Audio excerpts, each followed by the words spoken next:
Hello.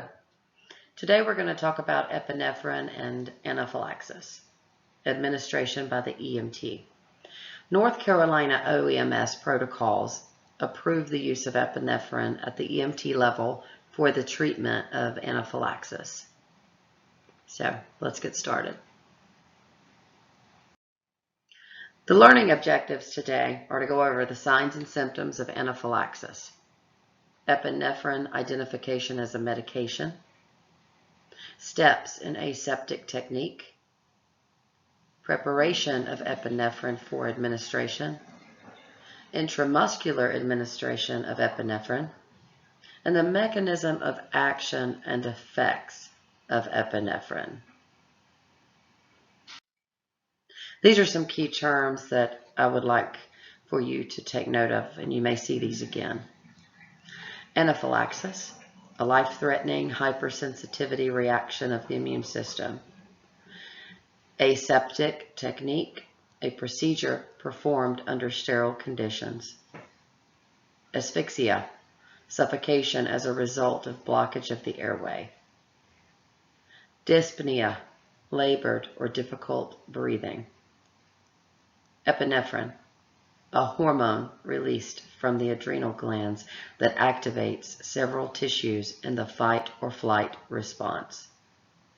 Histamine, one of several chemical messages released from immune cells that promote inflammation as a defense mechanism. Intramuscular, a medication route by injection into the belly of a muscle, which encourages rapid transport into the bloodstream.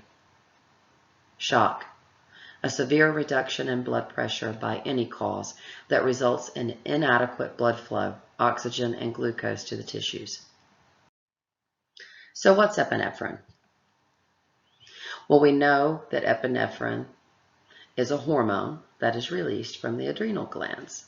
It's a reflex stimulation during the fight or flight response. It's also a sympathetic division of the autonomic nervous system. The other division is the parasympathetic.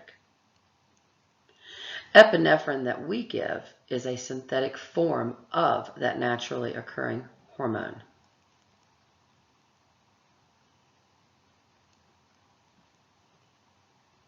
During the fight or flight reactions, what happens with the airways? Do they dilate or do they constrict? The body stress response causes the normal release of epinephrine to maintain homeostasis during vigorous activity, fight or flight. These same actions of epinephrine counteract the bronchoconstriction and low blood pressure of anaphylaxis when administered by medical personnel. I like to think of a cat that is on the prowl. Have you ever seen one that's about to pounce? Their pupils will dilate. That's so that they have a broader view of where their prey may go. Their heart rate is increasing. Their respiratory rate is increasing. Their blood pressure is increasing. Blood sugar levels increase. And the blood flow to the skeletal muscles increase. Everything is activated so that they can react in a much more efficient manner. This is what epinephrine is doing during the fight or flight. Anaphylaxis is an overreaction of the immune system. It's a sudden severe allergic reaction involving two or more body systems. Often with an allergic reaction, a person will have a rash, maybe watery eyes, a runny nose, sneezing. With anaphylaxis, they could have the rash, but it's more so dealing with difficulty breathing from obstruction or constriction with or without blood pressure changes. So they'll have the symptoms of an allergic reaction in addition to difficulty breathing, and sometimes blood pressure changes if they're going into anaphylactic shock. The most common allergens are insect stings, food, medication, and latex. Widespread immune system responses cause itching, hives, and swelling. It may also cause tachycardia, hypotension, and hypoperfusion. Tracheal and bronchial swelling may result in asphyxia. What respiratory signs would be typical of anaphylaxis? Shortness of breath. These patients are generally going to have difficulty breathing. They may present with hoarseness, wheezing, sometimes audible without a stethoscope, or other abnormal sounds of breathing.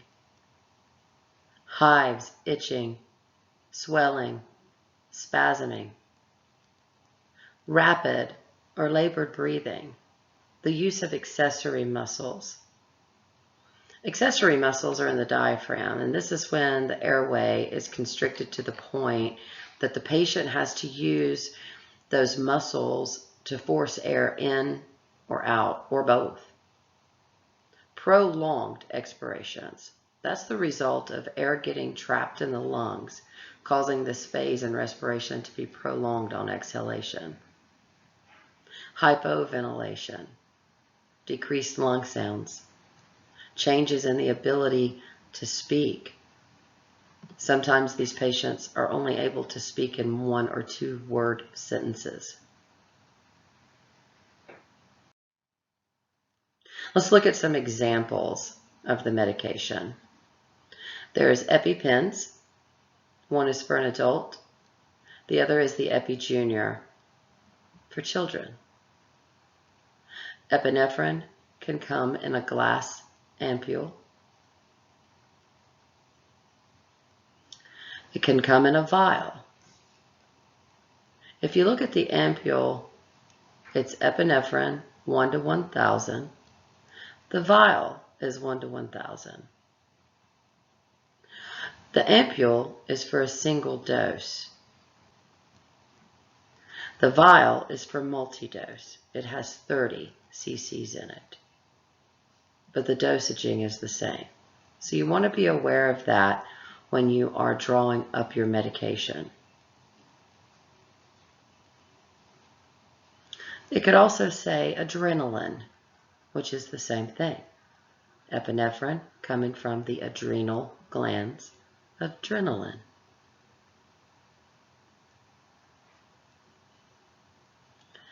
With any medication that you are giving, make sure that you verify the name of the medication, verify the concentration, and the expiration date.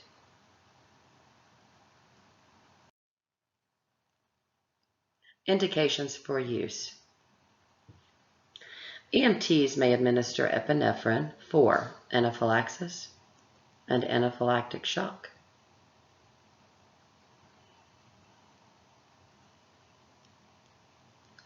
What about dosaging for adults and children? If you have an Epi-Pen, or if your patient has an Epi-Pen, is the dosage different for an adult or for a child? An adult is greater than 30 kilograms or 66 pounds. A child is less than 30 kilograms or 66 pounds.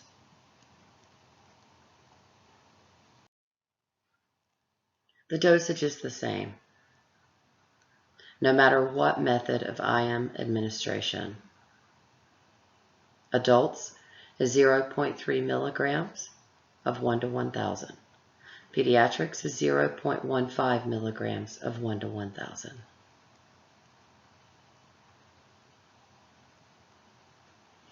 When you administer an Epi-Pen, you're going to want to put this into the anterolateral area of the leg and hold for 15 seconds to ensure that the full dosage is entering into the intramuscular area.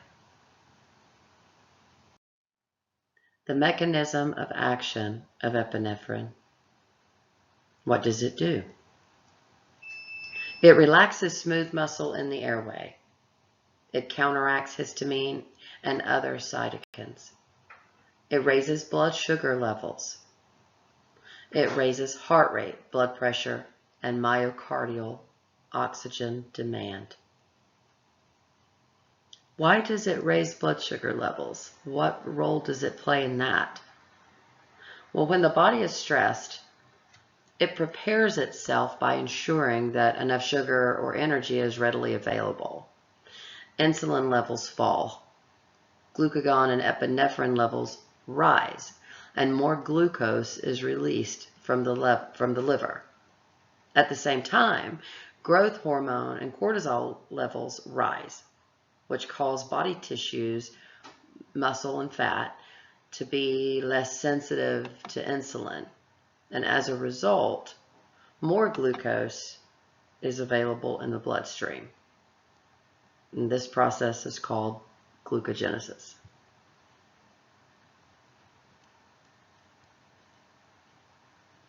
For intramuscular injection of epinephrine, the onset of effect is 3 to 5 minutes. It doesn't take long.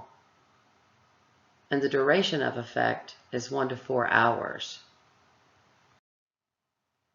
Patients are going to have side effects of epinephrine.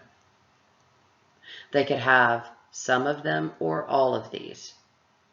And they include palpitations, tachycardia and dysrhythmias, hypertension, headache, tremor, weakness, pallor, sweating, nausea, vomiting, pain, redness at the injection site.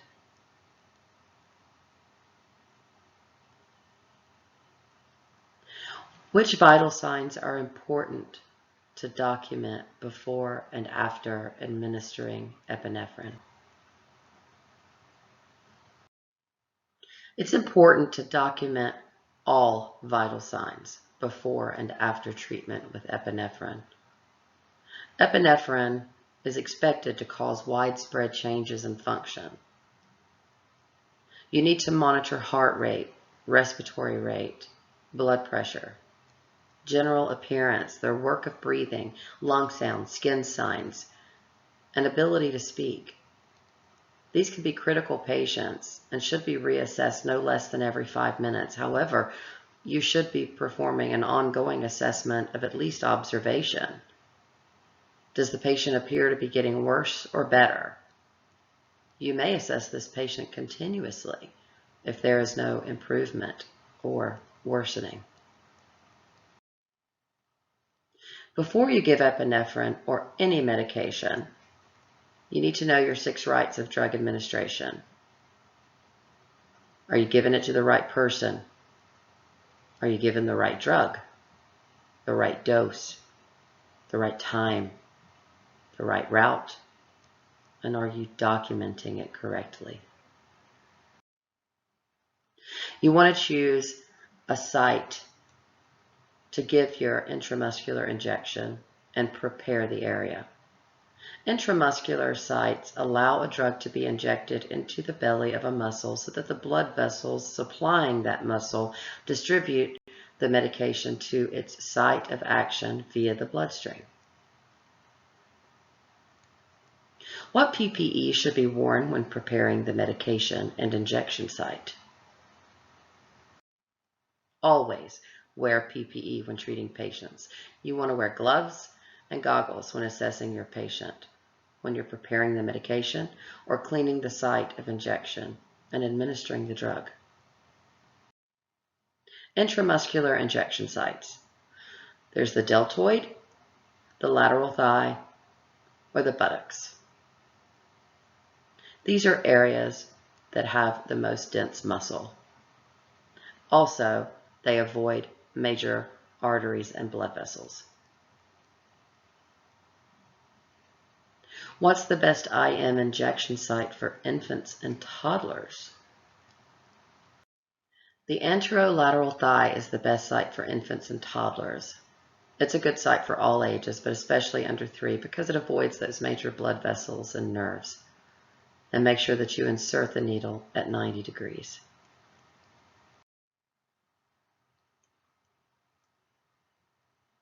How much longer will it take to treat anaphylaxis if epinephrine is administered too shallow in the subcutaneous layer rather than in the muscle? If you look at the diagram, to get to the muscle, you've got to go through the epidermis, the dermis, and the subcutaneous tissue. This is why we go at 90 degrees. But if you don't go that deep, is that going to affect how long it will take the epinephrine to begin working? It can take up to twice as long, up to 10 minutes, for epinephrine to have its life-saving effect if you do not inject it into the muscle. Regardless if you're using an ampule or a vial, you want to be sure to store that epinephrine away from light. Leave it in its carton until it's ready to use. Also, keep away from extreme heat and danger of freezing.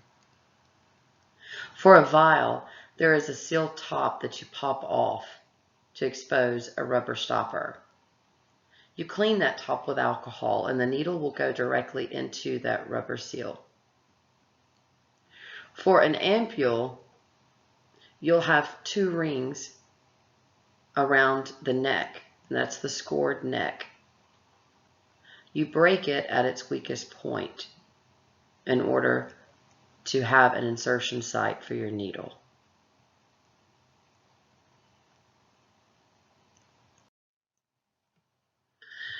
Any medication that you give, you want to confirm the name of it. Confirm your dosage, the expiration date. Hold the vial or the ampule into the light. Make sure it's not cloudy, no color, or that there's no precipitate. Okay, so let's go ahead and do some hands-on skills. You should have all of your equipment in front of you. Take your ampule, hold it upright, and tap it to dislodge any of the trap solution that might be in the top of it. We're going to open your glass ampule, so you want to grab the 2 2x2s. Grasp the head with the gauze and grasp the bottom with the other gauze. Snap off the head by making sure that the broken parts will go away from your hands and body. And then you can discard the head of the ampule into the sharps container. And again, we're going to break it at that weakest point, just below that scored neck. You should have a vial there as well to look at this. Pop off the rubber top and you'll see the rubber seal. Go ahead and clean the vial's rubber top with your alcohol swab. You have a 1 cc syringe. In order to draw medicine from a vial, you want to inject the same amount of air to allow the medicine to be withdrawn more easily. Insert the needle into the rubber top and inject the air from the syringe into the vial. Withdraw the appropriate volume of medication and do not fill with more than the correct dosage. Go ahead and, with the needle cap on, pull back the plunger to the appropriate dosage. Inject that air into your multi-use vial.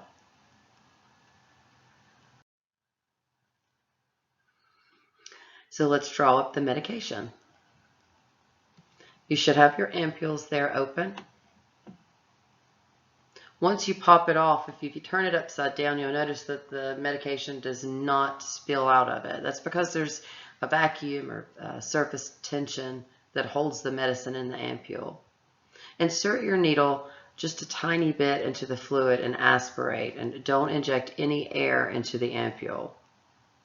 When you get to the last little bit of fluid in there, you may need to move the tip of the needle around a bit so that it's in the middle of the last pockets of fluid.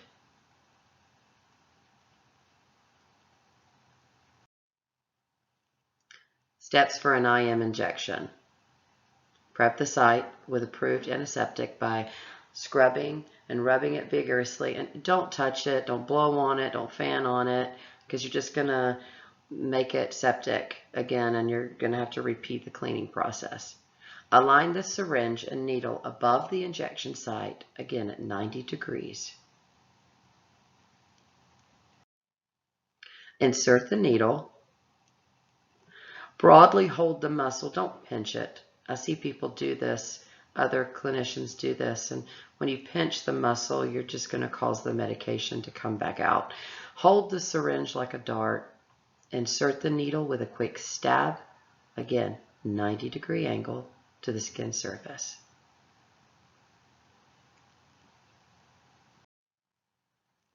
Delivering the medication. Draw back the plunger to verify that you're not in a blood vessel. If you do see blood that comes into the chamber, withdraw the needle, clean the site with alcohol, and apply a Band-Aid. Choose a different site, or you can go above or below your original site. Make sure that you put all sharps in your sharps container. Never recap your needles.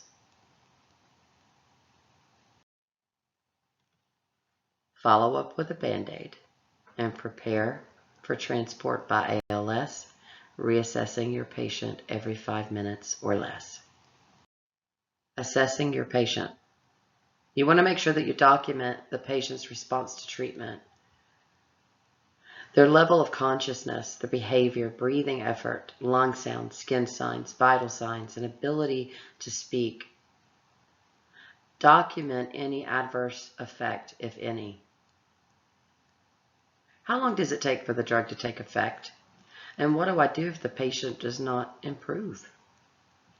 If there's no significant improvement within 10 minutes, then you can consider a second dose. But that second dose requires consultation with online medical control. If you're not able to reach medical control or an ALS unit, then an EMT may administer a second dose if the patient's condition worsens. Just be sure that you document this very well. Treat and document all information concerning the patient and medication, including their ABCs, high flow oxygen therapy, the indication for Epi, their vital signs, their presentation, what you gave, how much you gave, where you gave it, their response. So does anybody have any questions? And if not, then this concludes the presentation on epinephrine and anaphylaxis. And we are now going to follow up with an exam. Have a good day.